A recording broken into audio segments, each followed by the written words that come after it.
शकुन शब्द एक पक्षी विशेष को कहते हैं। संस्कृत में शब्द कल्पद्रुम कोश में शक्नोति शुभाशुभम अनेन इति शकुनम, अर्थात किसी कार्य के समय जो दिखाई देने वाले लक्षण हैं उसके चतुर्दिक, उस कार्य के संबंध में शुभ अशुभ की सूचना देते हैं, वे शकुन कहलाते हैं। हम लोग लोक व्यवहार की भाषा में सगुन शब्द से या शुभ सगुन अपशगुन कहते हैं। मान्यता के अनुसार, अध्ययन के अनुसार हमारे पूर्वजों द्वारा पीढ़ी दर पीढ़ी किए गए अनुसंधान परीक्षणों का परिणाम है, जो कि मात्र अंधविश्वास नहीं है। इसे मात्र अंधविश्वास नहीं कह सकते। संसार की सभी सभ्यताओं में भिन्न भिन्न प्रकार से शकुन जानने की प्रवृत्तियां उपलब्ध होती हैं, परंतु विचित्रता यह है कि आदिकाल से लेकर देहात या ग्राम्य समय तक की जो परिशोधित शकुन संबंधी मान्यताओं में परिवर्तन बहुत कम पाया गया है। यहाँ तक कि मैंने देखा है कि देहात व ग्रामीण परिवेश में व्यवहारिक शकुनों की भी चर्चा की जाती है। कई और विद्वानों का भी यही कहना है कि ऐसी आकस्मिक घटना को जिसे भविष्य का द्योतक समझा जाता है, शकुन कहा जाता है। भविष्य के संबंध में अप्रत्याशित संदेश का नाम शकुन है। तो भारतीय समाज में शकुनों में विश्वास की प्रवृत्ति अत्यंत प्राचीन काल से दिखाई देती है। ऐसा नहीं कि शकुनों में गहरी आस्था केवल भारतीय समाज में ही प्रचलित है। अभी तो संसार की प्रत्येक मानव सभ्यता और संस्कृति के कई विकसित देशों जैसे इंग्लैंड है, अमेरिका, रूस इत्यादि देशों में भी अलग अलग ढंग से मान्यताएं शकुन के संबंध में प्रायः संसार के सभी समाजों में आकस्मिक और अपूर्व घटना शुभाशुभ शकुनों के रूप में स्वीकार किया गया है।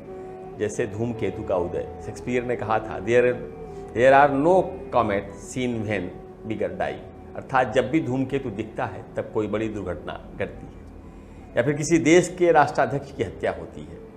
तो शास्त्रकारों का कहना है कि मनुष्यों के जो पूर्व जन्मार्जित शुभ अशुभ फल है, वो उनके जीवन जब गतिशील होता है तो शगुन के रूप में प्रकाशित होते हैं। अन्य जन्मांतर कृतम कर्म पुंसाम शुभाशुभम यत्तस्य शकुनम पाकम निवेदयति गच्छताम।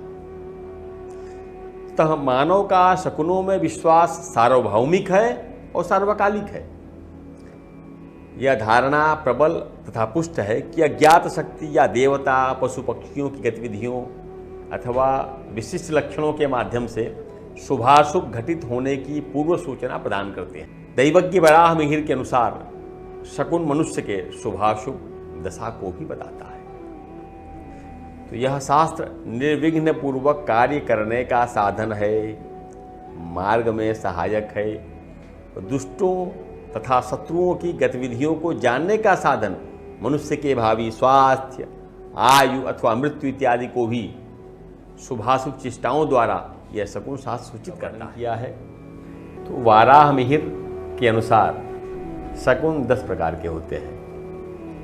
क्षण दीप्त, तो काल मुहूर्त क्षण विशेष में जो दृष्ट शकुन होते हैं वो क्षण दीप्त कहे जाते हैं। तिथि दीप्त शकुन, अर्थात चतुर्थी, अष्टमी, षष्ठी, नवमी, चतुर्दशी, ये दृष्ट शकुन है।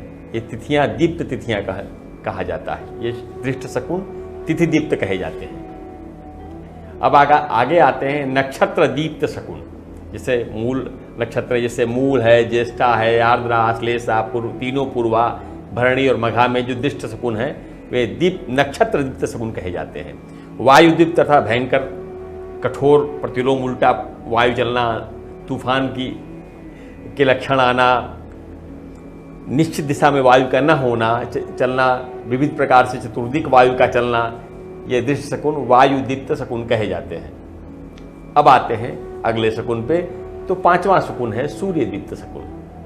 सूर्य की ओर अभिमुख स्थित शकुन सूर्य दीप्त कहा जाता है। जैसे उपरोक्त 5 वर्गीकरण देवदीप्त कहे जाते हैं और उत्तरोत्तर बली होते चले जाते हैं। इसके अतिरिक्त 5 जो हैं, आगे वाले क्रियादीप्त है, ऊपर वाले देव, अभी जो बताया 5वें देवदीप्त है। इसके अनंतर जो हम जिसकी चर्चा करेंगे वे क्रियादीप्त शकुन कहे जाएंगे। अब क्रियादीप्त शकुन में प्रथम स्थान है गतिदीप्त का। शकुन की गति से उत्पन्न शुभाशुभ घटनाओं को गतिदीप्त कहते हैं। स्थान दीप्त अर्थात किसी स्थान विशेष पर दृष्टि जो शकुन दिख रहा है वह स्थान दीप्त शकुन होता है। भावदीप्त अर्थात पशु पक्षी या मनुष्य के हाव भाव जनित से जो शकुन होते हैं, जैसे काक शकुन इत्यादि। किसी लंगड़े व्यक्ति का मतलब काने व्यक्ति का रास्ते में मिलना इत्यादि, ये भाव जनित शकुन है। स्वरदीप्त शकुन अर्थात पशु पक्षी या मनुष्य जन विशेष आवाज करें, जब विशेष शब्द करें, ध्वनि सुनाई दे, जैसे यात्रा के समय वेदक ध्वनि सुनाई दे, तो इस तरह के ध्वनि स्वरदीप्त शकुन है। चेष्टादीप्त शकुन अर्थात पशु पक्षी या मनुष्य की असाधारण चेष्टा इस श्रेणी में आती है। ये सभी शकुन उत्तरोत्तर बलि कहे गए हैं। सब चेष्टादीप्त शकुन सर्वाधिक बलि होता है। तो वाराह मिहिर ने शकुनों के वर्गीकरण के साथ शकुनों द्वारा प्राप्त फल की अवधि भी बताई है, अर्थात ये शकुन कितने दिन में फल प्राप्त कर देंगे, उनके फल घटित होने की समय सीमा भी बताई है। तो समीप अथवा नीच स्थान में स्थित शकुन का फल शीघ्र होता है, ऊंचे या दूर स्थित शकुन का फल देर में मिलता है। बढ़ने वाले स्थान पर दृष्ट शुभाशुभ शकुन का फल बढ़ने वाला होता है, घटने वाले स्थान पर दृष्ट शकुन का फल घटने वाला होता है। पंडित विज्ञानंद त्रिपाठी, जिनको मानस मराल कहा जाता है, जिन्होंने रामचरित मानस पर टीका की है, उन्होंने बताया है बारात के 12 कार्यों को लेकर 12 प्रकार के शकुनों को वर्णन किया है। तो सभी प्रकार के शकुनों के व्यवहारिक तौर पे 4 श्रेणियों में विभक्त कर सकते हैं हम लोग। पहला, ग्रह नक्षत्रों से प्राप्त शकुन। दूसरा, पशु पक्षियों की चेष्टा और ध्वनियों से प्राप्त शकुन। तीसरा है शारीरिक लक्षणों से प्राप्त शकुन। और चौथा है स्वप्नों से प्राप्त शकुन। इस प्रकार सारे जो 10 पूर्व के 10 शकुन है वो इन चारों भेदों में समाहित हो जाते हैं। आकाश मंडल की स्थिति से ग्रह, तारों, नक्षत्रों, उनके परिधि मंडल के मध्य की स्थिति, उल्काओं, नक्षत्रों का पतन, ग्रहों के काले धब्बों का दर्शन, उन ग्रहों के वलय, उनके रंगों में परिवर्तन, सूर्य चंद्र का ग्रहण, संवत फल, वार फल, संक्रांति फल, अधिक मास, क्षय मास तथा होली दीपावली इत्यादि विशेष परिस्थितियों की कृतियों आदि के फलों का शकुन में पहले हम देखते हैं वार से शकुन का फल क्या होता है। जैसे जिस महीने में 5 रविवार आते हैं तो उस माह में रोग फैलने की आशंका होती है। मंगलवार 5 हो तो अशुभ है, शनिवार 5 हो तो उस महीने में घृत द्रव्य महंगा होगा, स्नेह द्रव्य महंगा होगा, अर्थात घी के भाव बढ़ेंगे। लेकिन जिस भाव में सोम, बुध या गुरुवार 5 होते हैं तो वह महीना अत्यंत शुभ और मंगलकारी होता है। इसी तरह चंद्रमास के प्रत्येक पक्ष की प्रथम तिथि किस वार को पड़ती है उसके अनुसार भी शकुन होता है। तो मौसम की पहली वर्षा जिस वार को होती है उसका फल इस प्रकार आप जानिए। जैसे रविवार को वर्षा होने पे अकाल, सोमवार को पहली वर्षा हो तो सुकाल, मंगलवार को अच्छी वर्षा होने के संकेत, और शनिवार को आरंभ होने वाली वर्षा अपशकुन और अकाल ले आती है, जिसमें बहुत से लोगों की मृत्यु होने की संभावना होती है। मकर संक्रांति पर्व पौष माह में किस वार को आता है इसका भी शगुन में गणना किया गया है। सूर्य सिद्धांत के अनुसार वैदिक काल से मकर संक्रांति पौष माह में आती रही है। तो वैश्विक समस्याओं या ग्लोबल समस्याएं जो हैं उनके कारण आज यह माघ मास में आ रही है। तो इसको आप इस प्रकार देखते हैं, जैसे आदित्यवार को तो अनाज का भाव दुगुना होगा, जिससे व्यापारियों को लाभ होगा और जनता दुखी होगी। तेज हवा चलेगी, लड़ाई व दंगे होंगे। सोमवार को जो होती है, अगर अपने को संक्रांति मिलती है तो ये महोदरी कही जाती है। तो महोदरी संक्रांति अनाज सस्ता करती है, जिससे प्रजा सुखी होती है, रोग फैलने की संभावना होती है। मंगलवार को अगर हो तो इसका नाम घोरा होता है, मकर संक्रांति। तब घी, तेल, गेहूं, गुड़, मसूर, तांबा, लाल कपड़ा आदि महंगे हो जाएंगे, व्यापारियों को चौगुना लाभ होगा, किंतु दंगा, चोरी और विवाद होने की आशंका और भय बना रहेगा। यही मकर संक्रांति यदि बुधवार को पड़े तो मंदाकिनी कही जाती है। तो मंदाकिनी का अर्थ यह है कि अनाज व कपड़ा तो सस्ता होगा, लेकिन गुड़, शक्कर, मूंग महंगे हो जाएंगे। यदि मकर संक्रांति बृहस्पतिवार को पड़े तो अनाज के मूल्य आधे होने की संभावना हो जाएगी, अनाज के मूल्य गिरते हैं और प्रजा सुखी होती है। पुनः हल्दी, सोना और पीले रंग की वस्तु और बृहस्पतिवार को संक्रांति हो तो सस्ती होगी। शुक्रवार को यदि संक्रांति पड़े तो इसको मिश्रका कहते हैं। मिश्रका का अर्थ चारों ओर मांगलिक कार्य होंगे, शुभ कार्य होंगे। शनिवार को होगी तो राक्षसी कही जाती है, इसमें उपद्रव होगा, दंगा होगा, नक्सलवाद जैसी घटनाएं होना, चोरी, लूट, मारकाट की आशंकाएं होती हैं। यह है वारों के साथ संक्रांति और मास के साथ और दिन के साथ जो शकुन होते हैं या तिथियों के पड़ने के कारण वो उनका लक्षण है। अब हम इसको देखेंगे, संवत, तिथि, मास, पर्व संबंधी शकुन का फल कैसे प्राप्त करें। तो किसी देश का राष्ट्राध्यक्ष सोमवार, बुधवार या गुरुवार को शपथ लेता है तो उसे प्रजा और राष्ट्राध्यक्ष के लिए शुभ माना गया है। ये ऐसा शकुन है। यदि रवि, मंगल या शनि को गद्दी संभालता है तो प्रजा और उसके लिए और स्वयं के लिए भी अहितकर होता है। शुक्रवार को देश की बागडोर संभाले तो देश में युद्ध और उसकी सरकार गिरने की आशंका बनी रहती है। इसी प्रकार संवत से देखें, संवत से वर्षा ऋतु की फसल, खरीफ का शकुन देखने के लिए संवत की संख्या को तिगुना कर दीजिए। उसमें 5 जोड़ के 7 का भाग दें। यदि शेष 2 बचे तो पैदावार अच्छी, 4-6 बचे तो बारिश अच्छी, शेष 5 बचे तो संपूर्ण रूप से मंगल होगा, यदि 1 शेष बचे तो साधारण फसल होगी या अकाल पड़ेगा। इसी प्रकार रबी की फसल का शकुन जानने के लिए संवत की संख्या को 2 गुना कर दें, उसमें 5 जोड़ें और 2 घटाएं और 7 का भाग दें। 1 बचे तो श्रेष्ठ, 3 बचे तो अनाज महंगा, 4 व 5 बचे तो मूल्य समान रहेगा, न वृद्धि न ह्रास। 6 शेष रहे तो अच्छी फसल होगी और 0 बचेगा तो फसल खराब हो जाएगी। इसी प्रकार तिथि में देखें, एक पक्ष में 2 तिथियां घटती हैं तो अशुभ होगा। यदि किसी वर्ष में अधिक मास अर्थात एक मास 2 बार हो तो उसे अधिक मास कहते हैं। कोई एक मास हीन बलि होता है वो खराब हो जाता है, उसमें देश भर में उपद्रव होते हैं। उसी प्रकार दीपावली के समय ग्रामीण क्षेत्रों में शकुन देखने का विधान है। उस दिन यदि हवा नहीं चले तो अच्छे शकुन का द्योतक है। दूसरे दिन चांद का दिखाई देना दीपावली के अशुभ होता है। और दूसरे पर्व अर्थात होली के जलाते समय भी होली की जो अग्नि है उसको देख करके भी शकुन देखा जाता है। तो ग्रामीण क्षेत्रों में शकुन देखने का विधान है। उस दिन किस दिशा में हवा चलती है उससे भी फल किया गया है। तो होलिका के दिन अगर उत्तर की ओर हवा चले तो अच्छे शकुन है, गांव में और चारों ओर फसलें खिलखिलाएंगी, लहराएंगी, हरा भरा रहेगा। पूर्व की ओर हवा चले तो अच्छी वर्षा होगी, अन्न खूब होता है। पश्चिम की ओर दिशा की ओर हवा चले होलिका दाह के समय तो साधारण फसल होगी।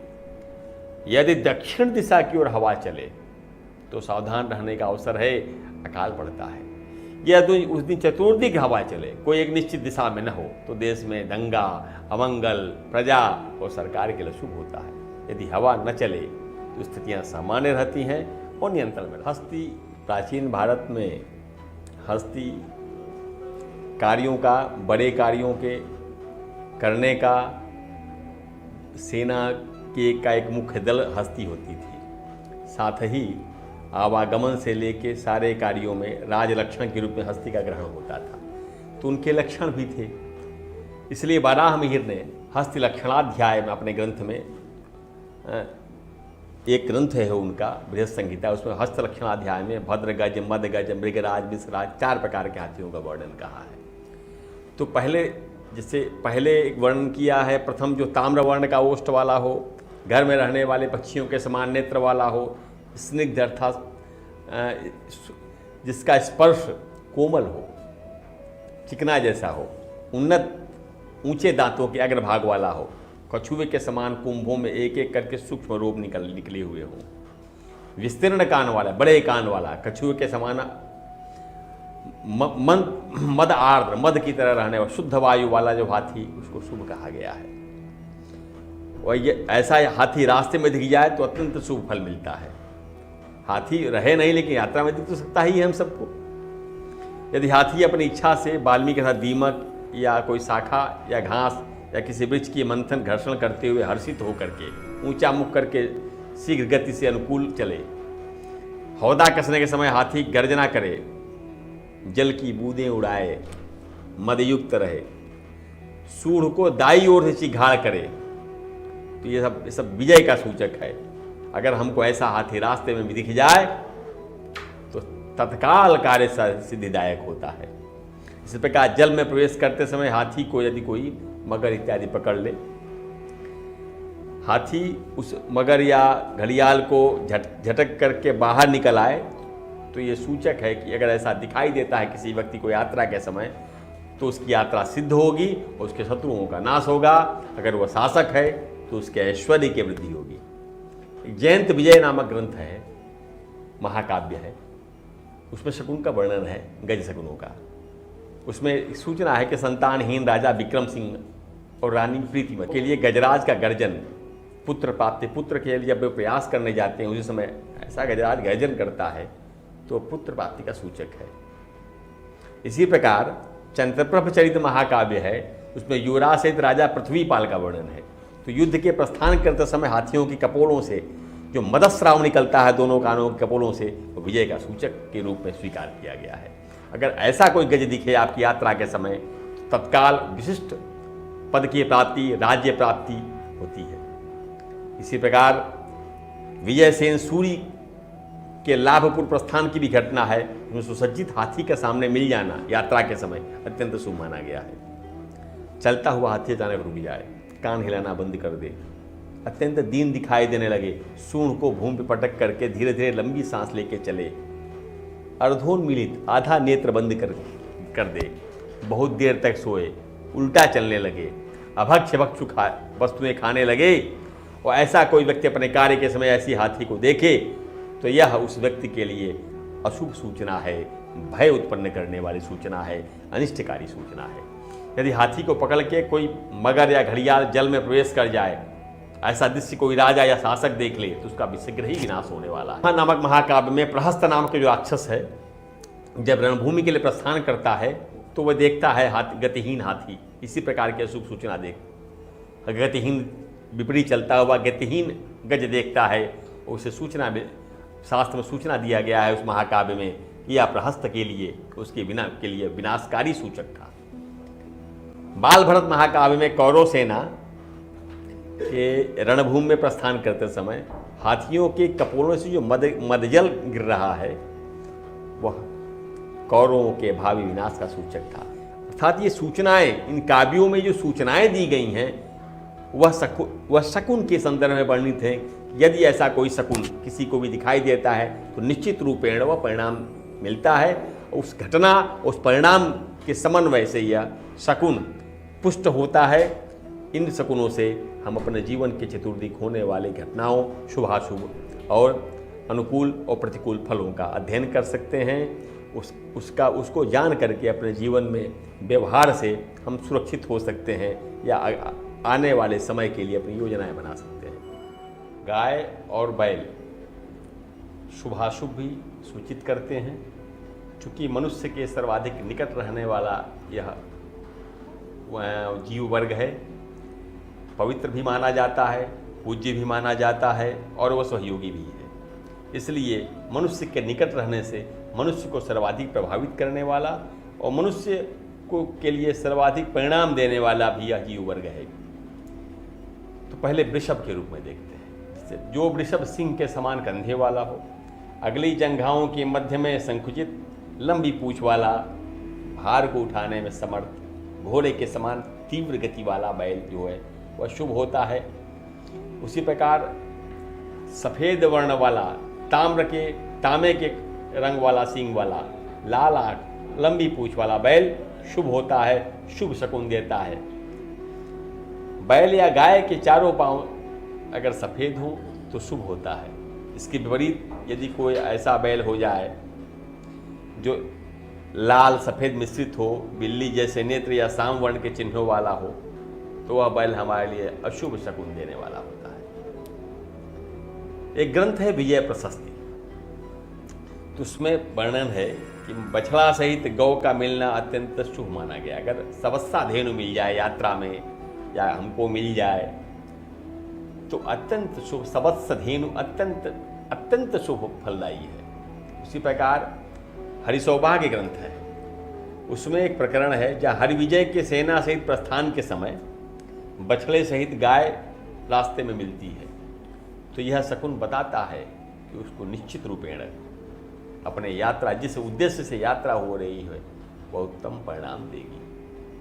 यदि बिना कारण गाय रात्रि में शब्द करे तो अनर्थ भय उत्पन्न करता है। अपने पांव से पृथ्वी को कुरेदे तो यह संकेत है कि वह रोग उत्पन्न होने वाला है। जातक को आंसुपूर्ण नेत्रों से वाली गाय हो, अपने स्वामी को हानि का या मृत्यु का या कोई दुर्घटना का संकेत देती है। डर कर, चौंक कर अतिशब्द करने लगे, गाय चारों ओर से भयभीत हो जाए तो वो चारों ओर से भय की ही सूचना देती है। जैसे रावण को समझाते समय भी भीष्म ने कहा है कि गायों के अल्प, अस्वादिष्ट, अस्वाभाविक रंग वाला जो दूध जब उससे उपलब्ध हो रहा है गायों से, तो कहा है कि ऐसा होने का ये संकेत है, हे भ्राताश्री, कि कुछ अनिष्ट होने वाला है, क्योंकि गायें कम दूध दे रही हैं, उन दूधों में स्वाद नहीं है और उनका रंग श्वेत से बदल गया है, इसलिए अशुभ सूचक है। ये गो शकुन का लक्षण है। बात करेंगे छिक्का शकुन के बारे में, अर्थात छींक जो हमको आती है वह भी शुभाशुभ का सूचक होती है। सभी देशों में, सभी कालों में छींक होना शुभ है या अशुभ है, कहाँ छींक हो कहाँ न हो, इसकी भी चर्चा हुआ करती है।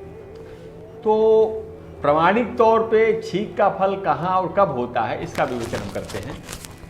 छींक होने पर कोई कार्य करने योग्य नहीं है, तथा गमन होने पे कोई छींक हो जाए तो प्राणघातक होता है। कहा है, जाते सुते तेन च न किंचिदेव कुर्या श्रुतम प्राणहरम गवाम तू। सामने की छींक हो तो कार्य को छोड़ देना चाहिए। यदि कार्य करने समय कोई सामने की ओर छींक रहा है और दाएं नेत्र की ओर छींक हो तो कार्य नहीं होगा।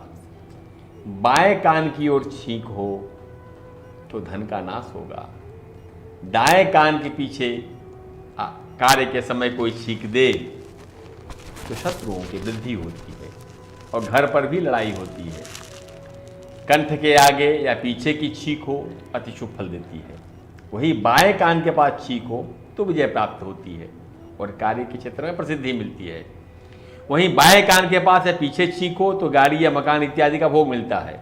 और बाएं नेत्र के पास कोई छींक दे तो सर्वत्र सर्वार्थ लाभ होता है। तो यह 8 प्रकार की छींक के फल हैं। निषिद्धमग्रे अक्षिणी दक्षिणे च धनक्षयम दक्षिणे कर्णदेशे तत्पृष्ठभागे कुरुते अरिवृद्धिम च्युतम कृकानाम शुभमादधाति भोगाय वाम श्रवणस्य पृष्ठे कर्णे च वामे कथितम जयाय सर्वार्थलाभाय च वाम नेत्रे जातम च्युतम स्यात् क्रमोत्तदैवम।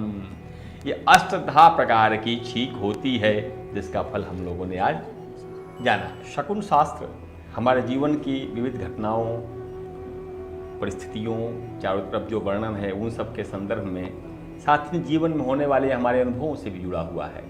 तो आज हम बात करते हैं स्वप्न शकुन की, उसके लक्षण के रूप में और स्वरूप के बारे में। स्वप्न शकुन का अत्यंत हमारे जीवन में महत्व है। प्रायः सभी लोग स्वप्न से युक्त रहते हैं, सबको सपने दिखाई देते हैं। कुछ जागते स्वप्न देखते हैं और प्रायः सभी लोग सोते समय स्वप्न तो देखते ही हैं। प्रत्येक मानव स्वप्न देखता है। जीवन का हर पल स्वप्न के शकुन से जुड़ा हुआ है, शुभाशुभ है। अनेक प्रकार के स्वप्न होते हैं। कुछ स्वप्न विचार से युक्त होते हैं, कुछ स्वप्न हमारे चिंतन से युक्त होते हैं, कुछ स्वप्न ऐसे होते हैं जिनके द्वारा हम भविष्य की घटनाओं का अनुमान लगाते हैं। तो भविष्य में घटने वाली घटनाओं का पूर्वानुमान लगाने के लिए इस स्वप्न शकुन का विशेष प्रयोजन है।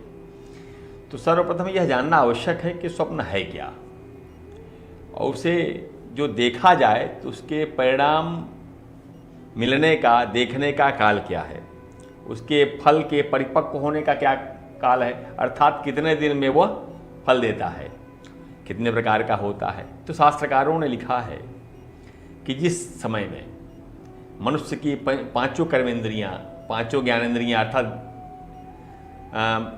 रसनेन्द्रियां जितना है, नेत्र, चक्षु, श्रोत्र, जिह्वा, घ्राण इत्यादि जितने हैं, मन, ये सब स्वक्रिया करते रहते हैं तथा उनके विभिन्न प्रकार के ज्ञान का जो स्रोत कार्य करना जब बंद कर देता है, कर्मेंद्रियों, ज्ञानेंद्रियों, मन, उस समय उस काल को स्वप्न काल कहते हैं।